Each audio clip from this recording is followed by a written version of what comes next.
Welcome to Stories with Liz. Today we're doing our first O. Henry story. It is called Roads of Destiny, and it was first released in 1909. Starts with a little poem. Roads of Destiny. I go to seek on many roads what is to be, true heart and strong, with love so light. Will they not bear me in the fight, to order, shun, or wield or mold my destiny? Unpublished poem by David Minot. The song was over. The words were David's.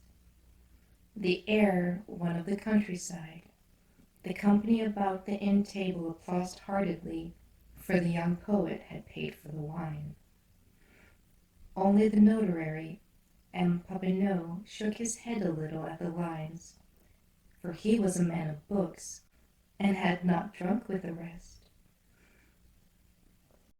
David went out into the village street, where the night air drove the wine vapor from his head, and then he remembered that he and Yvonne had quarreled that day, and that he had resolved to leave his home that night to seek fame and honor in the great world outside.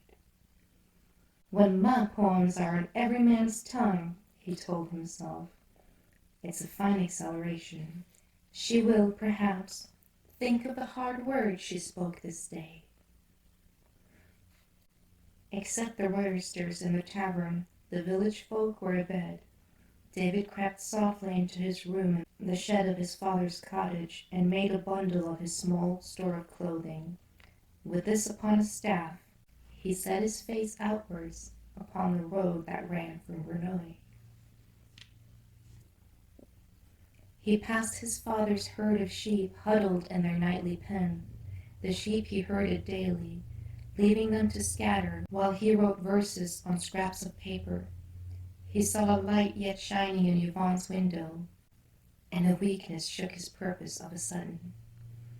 Perhaps that light meant that she rued, sleepless, her anger and that morning might. But no, his decision was made. Verneuil was no place for him. Not one soul there could share his thoughts. Out along that road lay his fate and his future. 3 leagues across the dim, moonlit champaign ran the road, straight as a ploughman's furrow. It was believed in the village that the road ran to Paris, at least, and this name the poet whispered often to himself as he walked. Never so far from Verneuil had David traveled before. The left branch. 3 leagues. Then the road ran and turned into a puzzle. It joined with another and a larger road at the right angles. David stood uncertain for a while, and then took the road to the left. Upon this more important highway were, imprinted in the dust, wheel tracks left by the recent passage of some vehicle. Some half an hour later these tracks were verified by the sight of a ponderous carriage moored in a little brook at the bottom of a steep hill.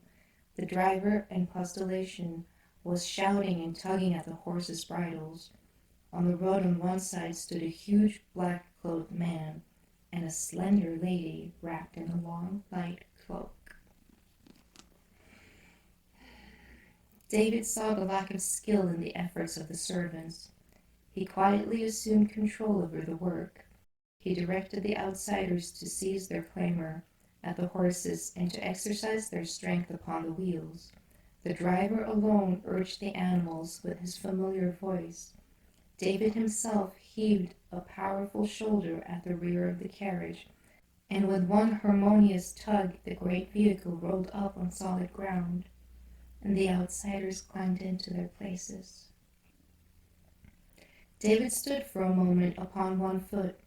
The huge gentleman waved a hand. "You will enter the carriage," he said, in a voice large like himself, but smooth by art and habit. Obedience belonged in the path of such a voice.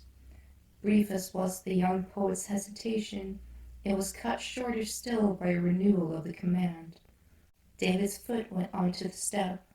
In the darkness he perceived dimly the form of the lady upon the rear seat. He was about to sit himself opposite, when the voice again swayed him to its will. "You will sit at the lady's side." The gentleman swung his great weight to the forward seat. The carriage proceeded up the hill. The lady was shrunk silent into her corner. David could not estimate whether she was old or young, but a delicate, mild perfume from her clothes stirred his poet's fancy to the belief that there was a loveliness beneath the mystery. Here was an adventure such as he had often imagined. But as yet he held no key to it, for no words were spoken while he sat with his impenetrable companions. In an hour's time David perceived through the window that the vehicle traversed the street of some town, that it stopped in the front of a closed and darkened house, and a postilion aligned to hammer impatiently upon the door. A latticed window above flew wide open, and a night-capped head popped out. "Who are ye that disturbs honest folk at this time of night? My house is closed. 'Tis too late for profitable travellers to be abroad. Cease your knocking at my door and be off." "Open for Monsieur the Marquis de Beaupertuis." "Ah!" cried the voice above. "10,000 pardons, my lord. I did not know. The hour is so late. At once shall the door be opened and the house placed at my lord's disposal." Inside was heard the clink of chain and bar, and the door was flung open. Shivering with chill and apparition, the landlord of the Silver Flagon stood, half-clad, candle in hand, upon the threshold. David followed the Marquis out of the carriage. "Assist the lady," he was ordered. The poet obeyed. He felt her small hand tremble as he guided her descent. "Into the house," was the next command. The room was the long dining hall of the tavern. A great oak table ran down its length. The huge gentleman seated himself in a chair at the near end. The lady sank into another against the wall, with an air of great weariness. David stood, considering how best he might now take his leave and continue upon his way. "My lord," said the landlord, bowing to the floor, had I expected this honor, entertainment would have been ready. There is wine and cold fowl and maybe—" "Candles," said the Marquis, spreading the fingers of one plump white hand in the gesture he had. Yes, my lord." He fetched half a dozen candles, lit them, and set them upon the table. "If monsieur would perhaps deign to taste a certain Burgundy, there is a cask—" "Candles," said monsieur, spreading his fingers. "Assuredly, quickly, I fly, my lord." A dozen more lit candles shone in the hall. The great bulk of the Marquis overflowed his chair. He was dressed in fine black from head to foot, save for the snowy ruffles at his wrist and throat. Even the hilt and scabbard of his sword were black. His expression was one of sneering pride. The ends of an upturned mustache reached nearly to his mocking eyes. The lady sat motionless, and now David perceived that she was young and possessed of pathetic and appealing beauty. He was startled from the contemplation of her forlorn loveliness by the booming voice of the Marquis. "What is your name and pursuit?" "David Minot. I am a poet." The moustache of the Marquis curled nearer to his eyes. "How do you live?" "I am also a shepherd. I guard my father's flock," David answered, with his head high, but a flush upon his cheek. Then listen, master shepherd and poet, to the fortune you have blundered upon tonight. This lady is my niece, Mademoiselle Louise de Varnes. She is of noble descent and is possessed of 10,000 francs a year in her own right.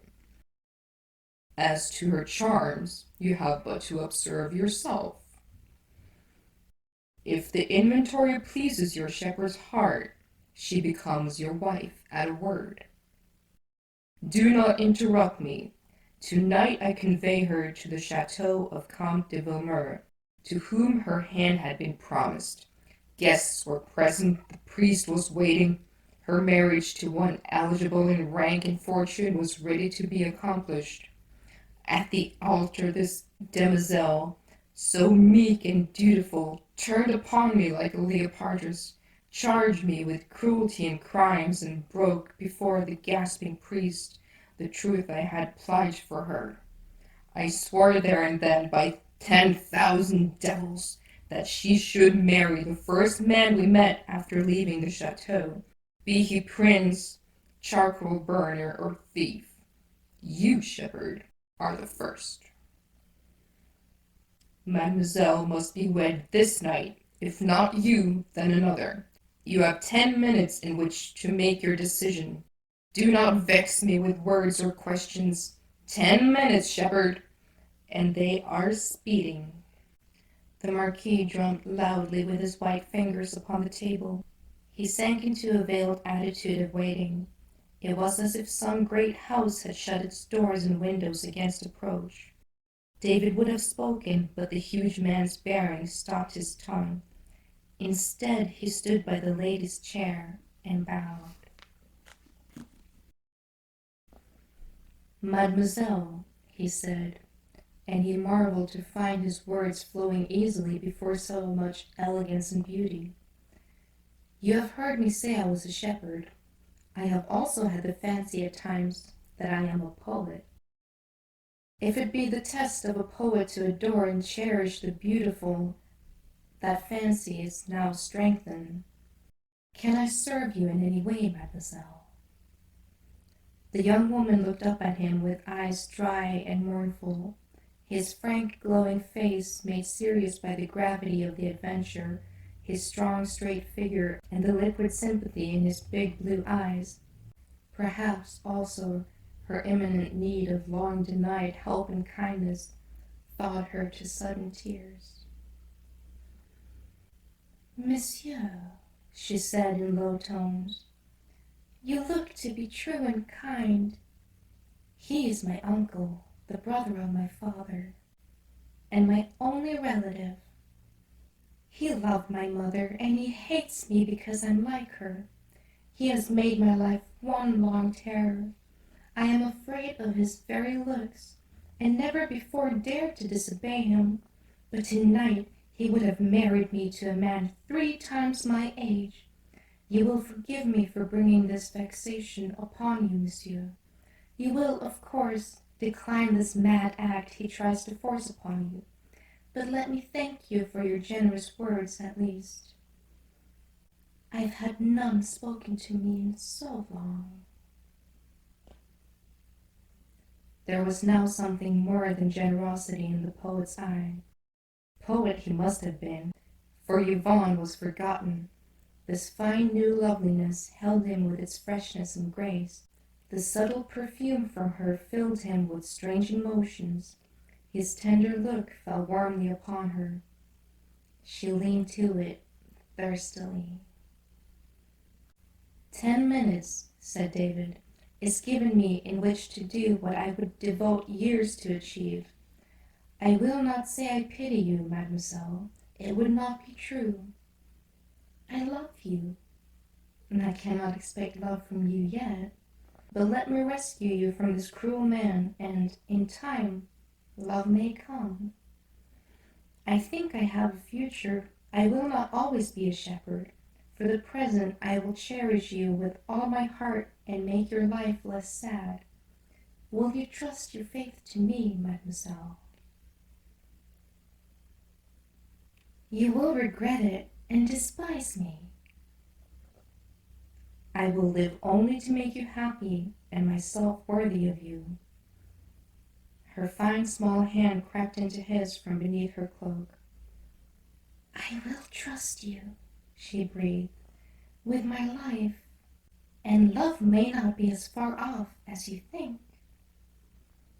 Tell him, once away from the power of his eyes, I may forget." David went and stood before the Marquis. The black figure stirred, and the mocking eyes glanced at the great hall clock. 2 minutes to spare. A shepherd requires 8 minutes to decide whether he will accept a bride of beauty and income. Speak up, shepherd. Do you consent to become Mademoiselle's husband? "Mademoiselle," said David, standing proudly, "has done me the honor to yield to my request that she become my wife." Well said, said the Marquise. You have yet the making of a courtier in you, Master Shepherd. Mademoiselle could have drawn a worse price after all. And now to be done with the affair as quick as the church and the devil will allow. He struck the table soundly with his sword hilt, and landlord came, knee-shaking, bringing more candles in the hope of anticipating the great lord's whims. Fetch a priest, said the Marquis. A priest, do you understand? In 10 minutes have a priest here, or... The landlord dropped his candles and flew. The priest came, heavy-eyed and ruffled. He made David Magnot and Louise de Verne's man and wife, pocketed a gold piece that the Marquis tossed him, and shuffled out again into the night. Wine, ordered the Marquis, spreading his ominous fingers at the host. Fill glasses, he said, when it was brought. He stood up at the head of the table in the candlelight, a black mountain of venom and conceit with something like the memory of an old love turned to poison in his eyes as it fell upon his knees. Monsieur Magnot, he said, raising his wine-glass, drink after I say this to you. You have taken to be your wife one who will make your life a foul and wretched thing. The blood in her is an inheritance running black lies and red ruin. She will bring you shame and anxiety.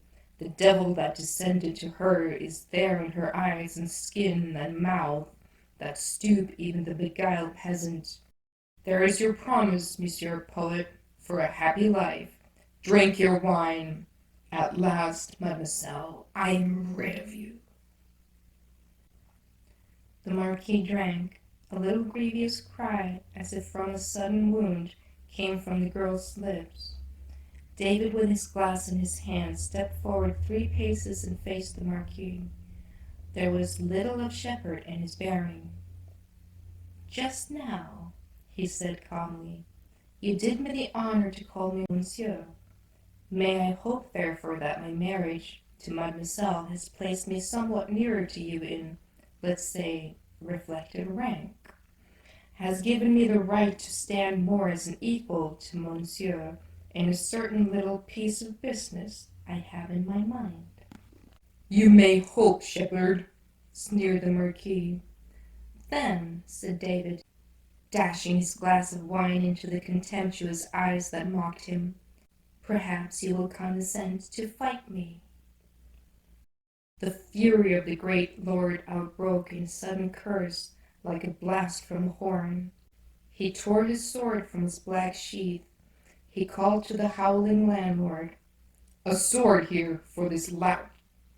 He turned to the lady with a laugh that chilled her heart and said, "You put much labor on me, madame. It seems I must find you a husband and make you a widow in the same night." "I know not sword play," said David. He flushed to make the confession before his lady. "I know not sword play," mimicked the Marquis. "Shall we fight like peasants with oaken cudgels? Hola! Francois, my pistols!" A postilion brought 2 shining gray pistols ornamented with carven silver from the carriage holsters. The Marquis tossed one upon the table near David's hand.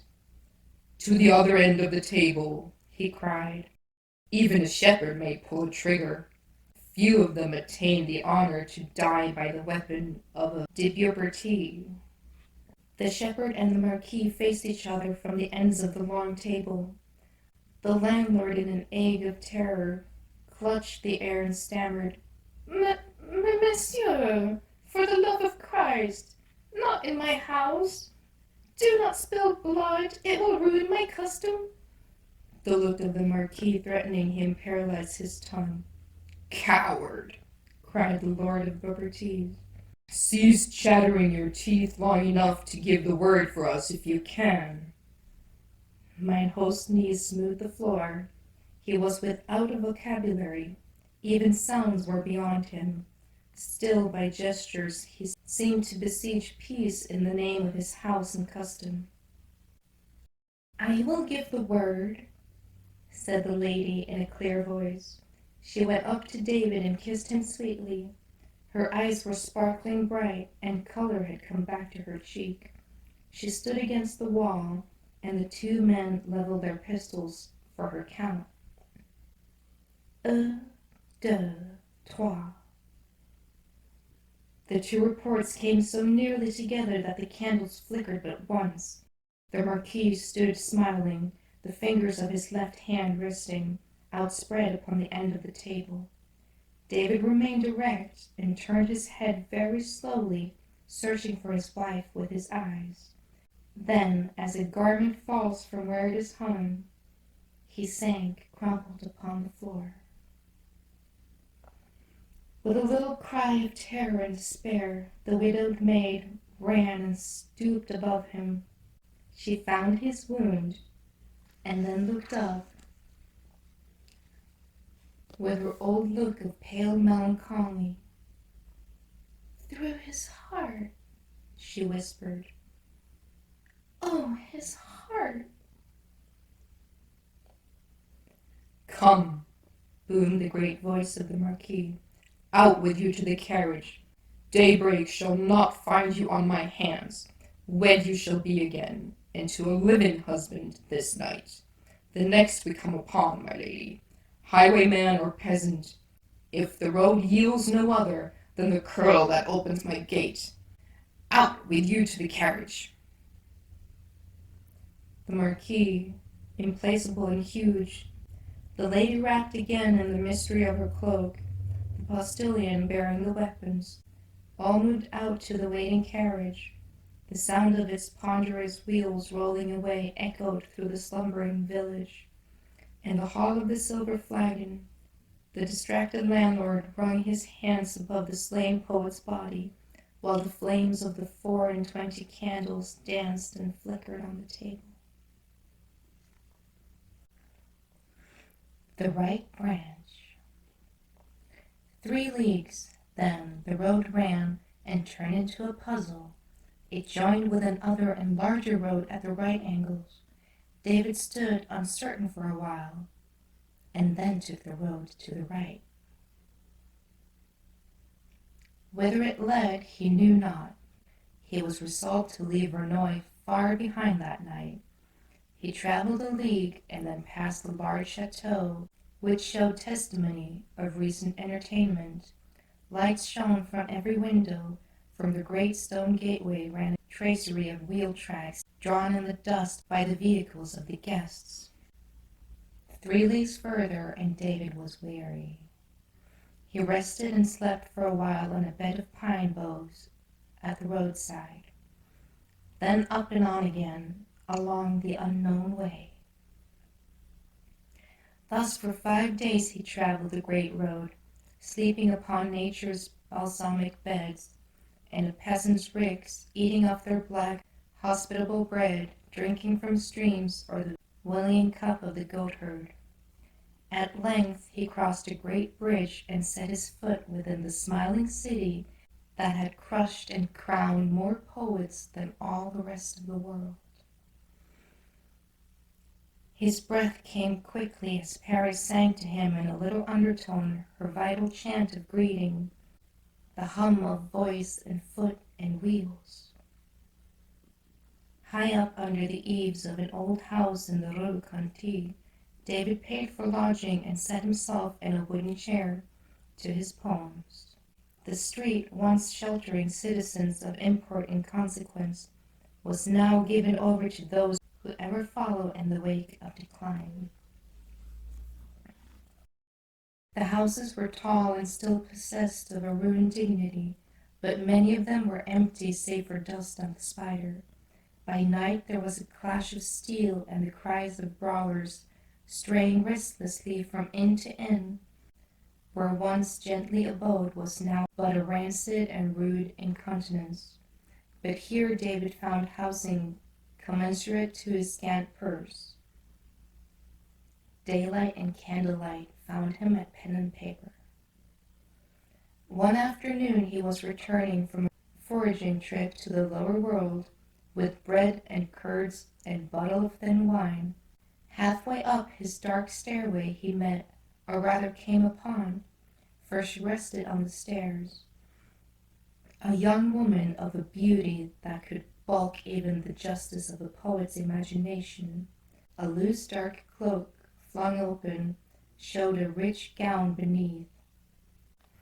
Her eyes changed swiftly with every shade of thought. With one moment they would be round and artless like a child, and long and cozening like a gypsy's. One hand raised her gown, undraping a little shoe, high-heeled with its ribbons dangling untied. So heavenly she was, so unfitted to stoop, so qualified to charm and command. Perhaps she had seen David coming and had waited for his help there. Ah, would Monsieur pardon that she occupied the stairway, but the shoe, the naughty shoe, at last it would not remain tied. Ah, if Monsieur would be so gracious. The poet's fingers trembled as he tied the contrary ribbons.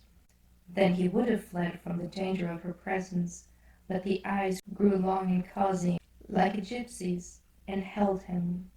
He leaned against the balustrade, clutching his bottle of sour wine. "You have been so good," she said, smiling.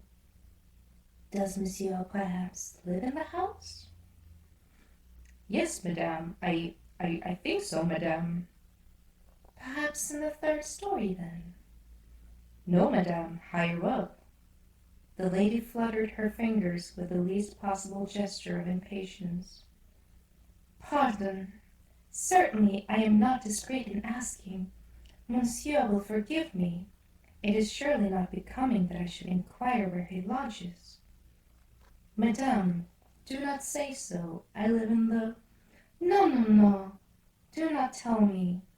Now I see that I have erred, but I cannot lose the interest I feel in this house and all that is in it.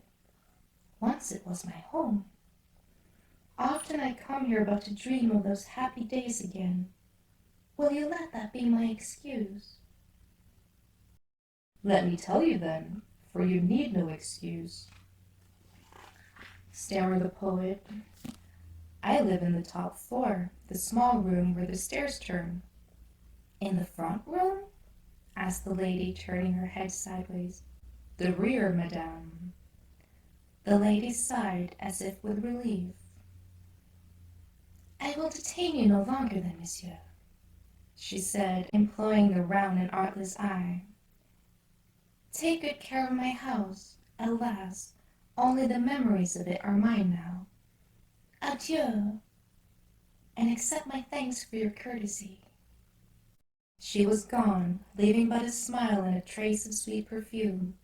David climbed the stairs as one in slumber, but he awoke from it, and the smile and the perfume lingered with him, and never afterward did either seem quite to leave him.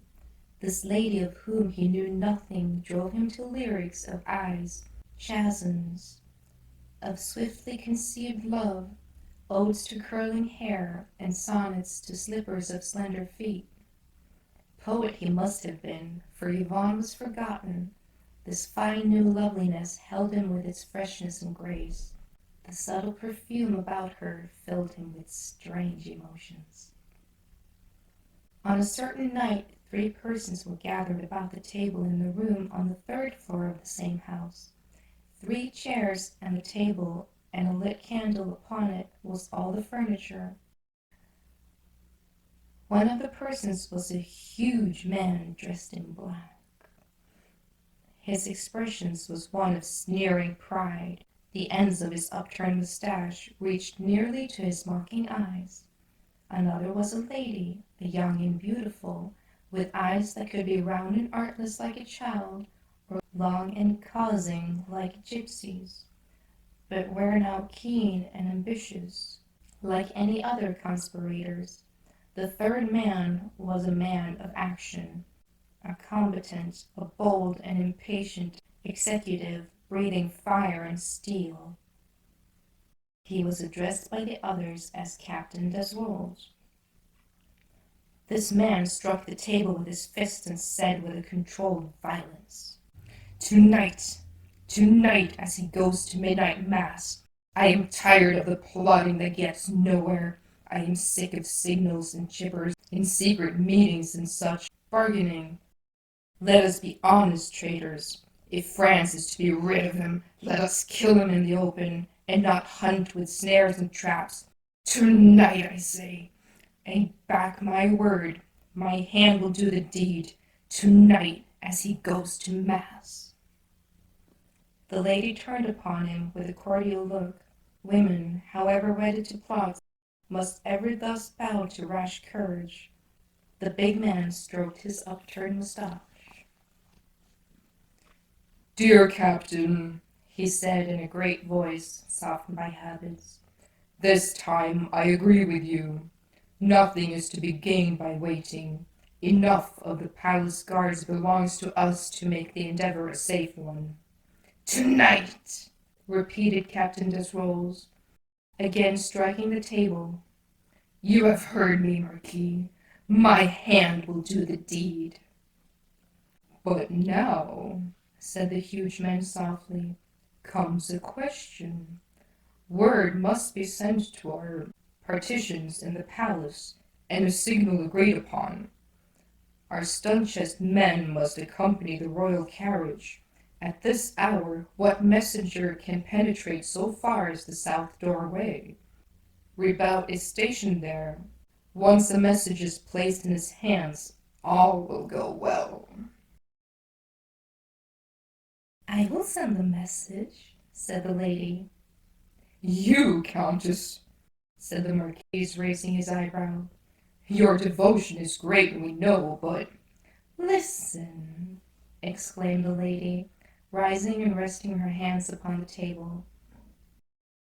"In a garret of this house lives a youth from the provinces, as guileless and tender as the lambs he tended there. I have met him twice or thrice upon the stairs. I questioned him, fearing that he might dwell too near the room in which we are accustomed to meet. He is mine if I will. He writes poems in his garret, and I think he dreams of me. He will do what I say. He shall take the message to the palace." The Marquis rose from his chair and bowed. "You did not permit me to finish my sentence, Countess," he said. "I would have said, your devotion is great, but your wit and charm are infinitely greater." While the conspirators were thus engaged, David was polishing some lines addressed to his amourette d'esclair. He heard a timorous knock at the door and opened it with a great throb, to behold her there, panting as one in straits, with eyes wide open and artless like a child. "Monsieur," she breathed, "I've come to you in distress. I believe you to be good and true, and I know of no other help. How I flew through the streets amongst the swaggering men. Monsieur, my mother is dying. My uncle is a captain of guards in the palace of the king. Someone must fly to bring him. May I hope?"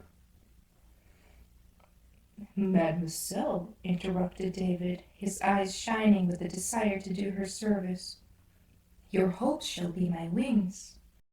Tell me, how may I reach him?" The lady thrust a sealed paper into his hand. "Go to the south gate, mind, and say to the guards there, 'The falcon has left his nest.' They will pass you, and you will go to the south entrance to the palace. Repeat the words, and give the letter to the man who will reply. Let him strike when he will. This is the password, monsieur, entrusted to me by my uncle, for now when the country is disturbed and men plot against the king's life, no one without it can gain entrance to the palace ground after nightfall. If you will, monsieur, take him this letter so that my mother may see him before she closes her eye." "Give it me," said David eagerly. "But shall I let you return home through the streets alone so late? No, no, fly! Each moment is like a precious jewel. Some time," said the lady, with eyes long and causing like a gypsy's, "I will try to thank you for your goodness." The poet thrust the letter into his breast and bounded down the stairways. The lady, when he was gone, returned to the room below. The eloquent eyebrows of the Marquis interrogated her.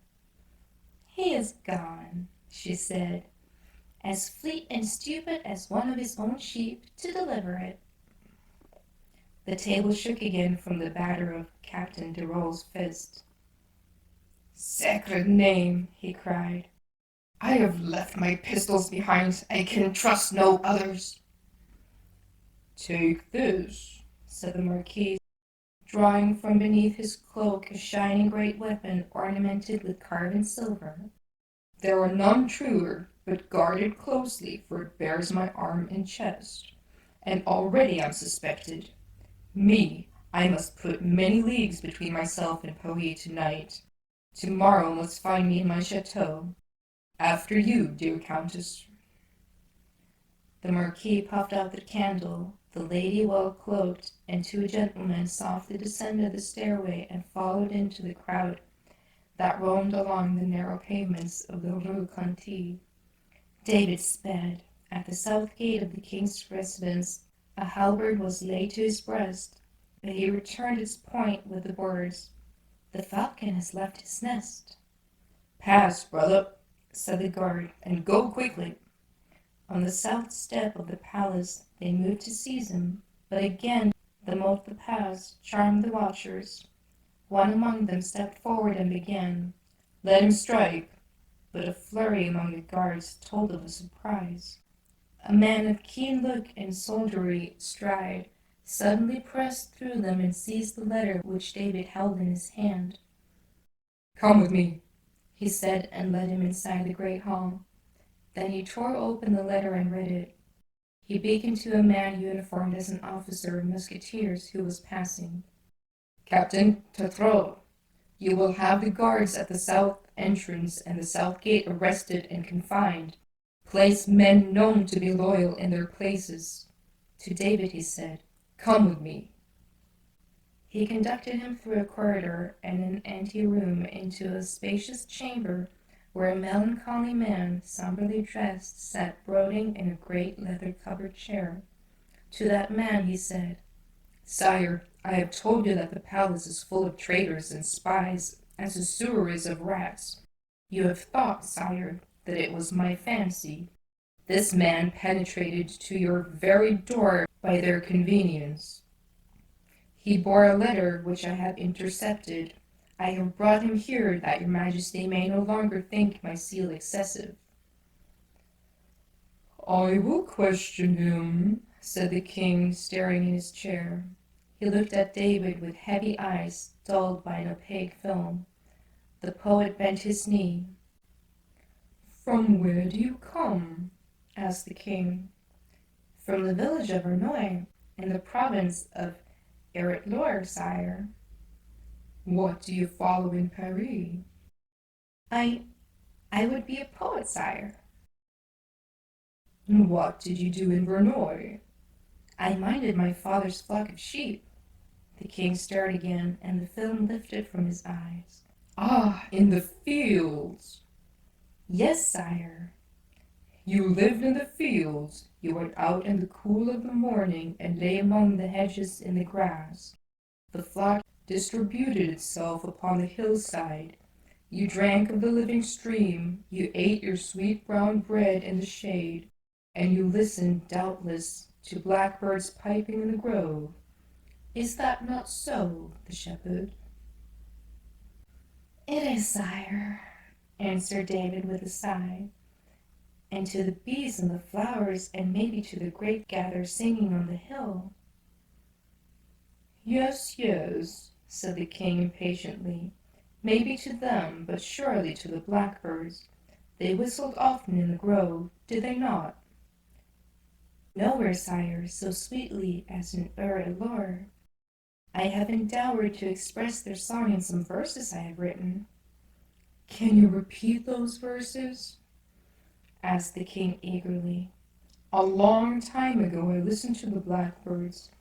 It would be something better than a kingdom if one could rightly construe their song. And at night you drove the sheep to the fold and then sat in peace and tranquillity to your pleasant bread. Can you repeat those verses, shepherd? They ran like this, sire, said David, with a respectful ardor. Lazy shepherd, see your lambkins skip ecstatic on the mead. See the first dance in the breezes. Hear Pan blowing at his reed. Hear us calling from the tree-tops. See us swoop upon your flock. Yield us wool to make our nest warm in the branches of the... If it please your majesty, interrupted a harsh voice, I will ask a question or two of this remaster. There is little time to spare. I crave pardon, sire, if my anxiety for your safety offends. The loyalty, said the king, of the Duke d'Aumale is too well proven to give offence. He sank into his chair, and the film came again over his eyes. First, said the duke, I will read you the letter he brought. Tonight is the anniversary of the Dauphin's death. If he goes as is custom to midnight mass to pray for the soul of his son, the falcon will strike at the corner of the Rue Esplendide. If this be his intention, set a red light in the upper room at the southwest corner of the palace, that the falcon may take heed. Peasant, said the duke sternly, you have heard these words. Who gave you this message to bring? My lord Duke, said David sincerely, I will tell you. A lady gave it me. She said her mother was ill, and that this writing would fetch her uncle to her bedside. I do not know the meaning of the letter, but I will swear that she is beautiful and good. Describe the woman, commanded the duke, and how you came to become her dupe. Describe her, said David with a tender smile. You would command words to perform miracles. Well, she is made of sunshine and deep shade. She is slender like the alders, and moves with her grace. Her eyes change while you gaze into them, now round and then half shut, as the sun peeps between two clouds. When she comes, heaven is all about her. When she leaves, there is chaos and a scent of hawthorn blossoms. She came to me in the Rue Conti, number 29. It is the house, said the Duke, turning to the king, that we have been watching. Thanks to the poet's tongue, we have a picture of the infamous Countess Quebedeau. Sire, and my lord Duke, said David earnestly, I hope my poor words have done no injustice. I have looked into that lady's eyes. I will stake my life she is an angel, letter or no letter. The Duke looked at him steadily. I will put you to the proof, he said slowly. Dressed as the king, you shall yourself attend mass in his carriage at midnight. Do you accept the test? David smiled. I have looked into her eyes, he said. I have my proof there. Take yours how you will. Half an hour before 12, the Duc d'Aumale, with his own hands, set a red lamp in the southwest window of the palace. At 10 minutes to the hour, David leaned on his arm, dressed as the king from top to toe, with his head bowed in his cloak, walked slowly from the royal apartments to the waiting carriage. The Duke assisted him inside and closed the door. The carriage whirled away along its route to the cathedral.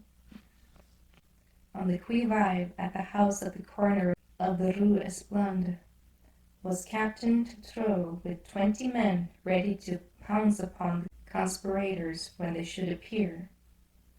But it seemed that, for some reason, the plotters had slightly altered their plans. When the royal carriage had reached the Rue Christophe, 1 square nearer than the Rue Esplendide, forth from it burst Captain de Rolls with his band of would-be regicides, and assailed the compage. The guards upon the carriage, though surprised at the premature attack, descended and fought valiantly. The noise of conflict attracted the force of the Captain Tutreau, and they came pleading down the street to the rescue. But in the meantime, the desperate Desrolles had torn open the door of the king's carriage, thrust his weapon against the body of the dark figure inside, and fired. Now, with royal reinforcement at hands, the street rang with cries and the rasps of steel, but the frightened horses had dashed away. Upon the cushion lay the dead boy of a poor mock king and poet, slain by a ball from the pistol of Monsieur, the Marquis de Beaupertuis. The main road. 3 leagues, then the road ran and turned into a puzzle.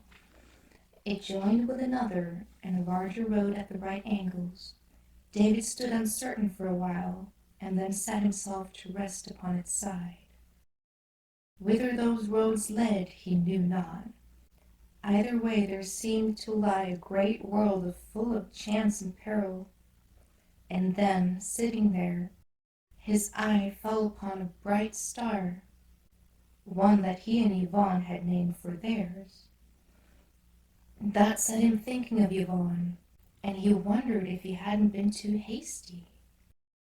Why should he leave her and his home because a few hot words had come between them? Was love such brittle a thing that jealousy, the very proof of it, could break it? Morning always brought a cure for the little heartaches of evening.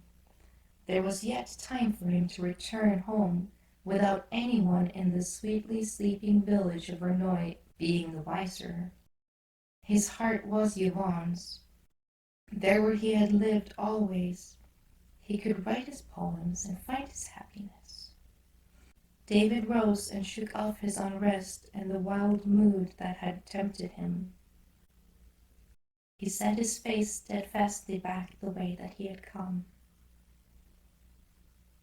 By the time he had retraveled the road to Verneuil, his desire to rove was gone. He passed the sheepfold, and the sheep scurried with a drumming flutter at his late footsteps, warming his heart by the homely sound. He crept without noise into his little room and lay there, thankful that his feet had escaped the distress of new roads that night. How well he knew woman's heart. The next evening Yvonne was at the well in the road where the young conjugated in order that the cure might have business. The corner of her eye was engaged in a search for David, albeit her set mouth seemed unrelenting. He saw the look, braved the mouth, drew from it a recantation, and later a kiss as they walked home together. 3 months afterwards they were married. David's father was shrewd and prosperous. He gave them a wedding that was heard of 3 leagues away. Both the young people were favorites in the village. There was a procession in the street, a dance on the green. They had the marionettes and tumbler out from Durand to delight in the guests. Then a year, and David's father died. The sheep and the cottage descended to him. He already had the seemliest wife in the village. Yvonne's milk pails and her brass kettles were bright. Ugh! They blinded you in the sun when you passed that way. But you must keep your eyes open, for her flower beds were so neat and gay they restored to your sight, and you might hear her sing, aye, as far as the double chestnut tree above Père Grenot's blacksmith forge. But a day came when David drew out paper from a long shut drawer and began to bite the end of a pencil. Spring had come again and touched his heart. Poet he must have been, for now Yvonne was well nigh forgotten. This fine new loveliness of earth held him with its witchery and grace. The perfume from her woods and meadows stirred him strangely. Daily had he gone forth with his flock and brought it safe at night, but now he stretched himself under the hedge and pierced worlds together on his bits of paper. The sheep strayed, and the wolves, perceiving that difficult poems make easy muttons, ventured from the woods and stole his lambs. David's stock of poems grew larger, and his flock smaller. Yvonne's nose and temper waxed sharp, and her talk blunt. Her pans and kettles grew dull, but her eye had caught their flash. She pointed out to the poet that his neglect was reducing the flock and bringing woe upon the household. David hired a boy to guard the sheep, locked himself in the little room in the top of the cottage, and wrote more poems. The boy, being a poet by nature, but not furnished with an outlet in the way of writing, spent his time in slumber. The wolves lost no time in discovering that poetry and sleep are practically the same, so the flock steadily grew smaller. Yvonne's ill temper increased at an equal rate. Sometimes she would stand in the yard and rail at David through his high windows. Then you could hear her as far as the double chestnut tree above Pierre Grenot's forge. M. Papineau, the kind, wise, meddling old notary, saw this as he saw everything at which his nose pointed. He went to David, fortified himself with a great pinch of snuff, and said, "Friend Mignot, I have fixed the seal upon the marriage certificate of your father.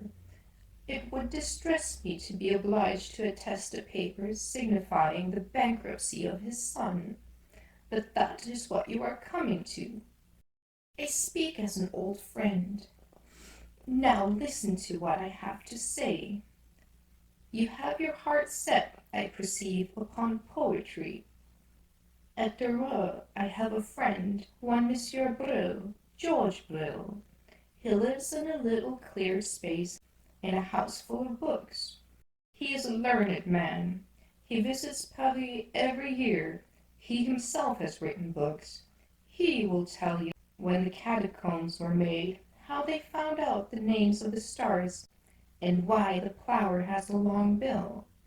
The meaning and the form of poetry is to him as intelligent as the baa of a sheep is to you. I will give you a letter to him, and you shall take him your poems and let him read them.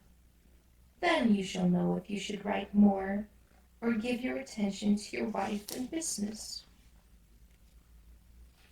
"Write the letter," said David. "I'm sorry you didn't speak of this sooner."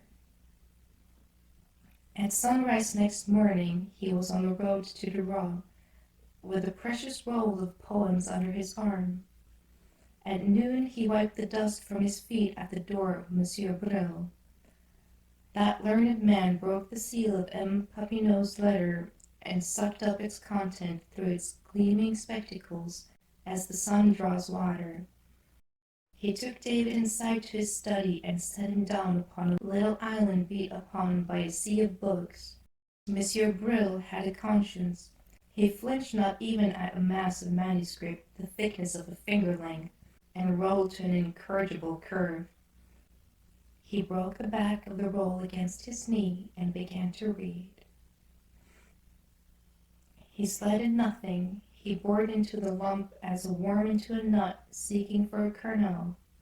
Meanwhile David sat marooned, trembling in the spray of so much literature. It roared in his ears. He held no chart or compass for voyaging in that sea. Half the world, he thought, must be writing books. Monsieur Brill bored to the last page of the poems. Then he took off his spectacles and wiped them with his handkerchief. My old friend, Papineau, is well? He asked. In the best of health, said David. How many sheep have you, Monsieur Minot? 309 when I counted them yesterday. The flock has had ill fortune. To that number it decreased from 850. You have a wife and a home, and lived in comfort? The sheep brought you plenty. You went into the fields with them, and lived in the keen air, and ate the sweet bread of contentment. You had but to be vigilant, and recline there upon nature's breast, listening to the whistle of the blackbirds in the grove. Am I right thus far? It was so, said David. I have read all your verses, continued Monsieur Brill, his eyes wandering about his sea of books as if he conned the horizon for a sail. Look yonder, through that window, Monsieur Minot. Tell me what you see in that tree. I see a crow, said David, looking. There is a bird, said Monsieur Brill, that shall assist me where I am disposed to shirk a duty. You know that bird, Monsieur Minot. He is the philosopher of the air. He is happy through submission to his lot. None so merry or full crowd as he with his whimsical eye and rollicking step. The fields yield him what he desires. He never grieves that his plumage is not gay like the orioles. And you have heard, Monsieur Minot, the notes that the nature has given him. Is the nightingale any happier, you think? David rose to his feet. The crow cawed harshly from its tree. I thank you, Monsieur Brill, he said slowly. There was not, then, one nightingale note among all those croaks? I could not have missed it, said Monsieur Brill with a sigh. I read every word. Live your poetry, man. Do not try to write it any more. I thank you, said David again. And now I will be going back to my sheep. If you would dine with me, said the man of books, and overlook the smart of things, I will give you reasons at length. No, said the poet. I must be back in the fields, cawing at my sheep. Back along the road to Verneuil, he trudged with his poems under his arms. When he reached his village, he turned into the shop of one Ziegler, a Jew out of Armenia, who sold anything that came to his hand. Friend, said David, wolves from the forest harass my sheep on the hills.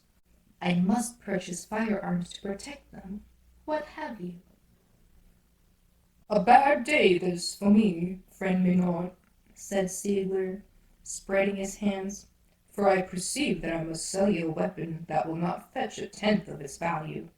Only last week I bought from a peddler a wagon full of goods that he procured at a sale by a commissioner of the crown. The sale was of the chateau and belongings of a great lord, I know not his title, who has been banished for conspiracy against the king. There are some choice firearms in the lot. This pistol, oh, a weapon fit for a prince. It shall be only 40 francs to you, friend McNaught, if I lose 10 by the sale, but perhaps an arquebus.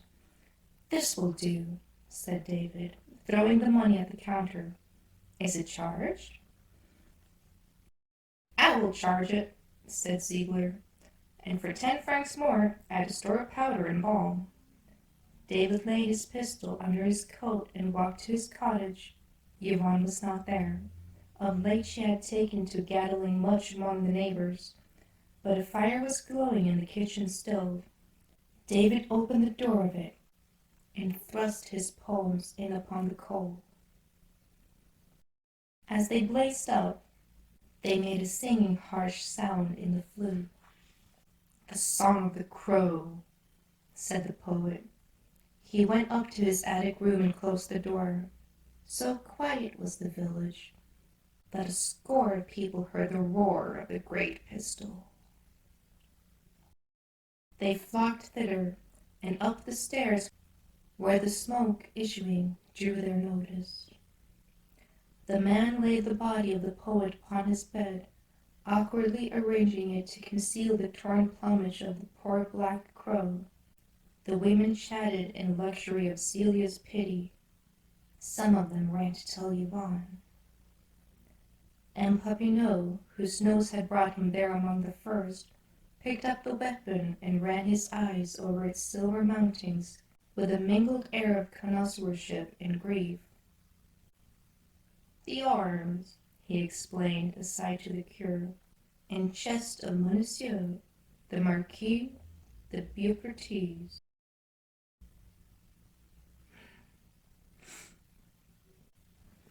Oh, that makes me a little sad.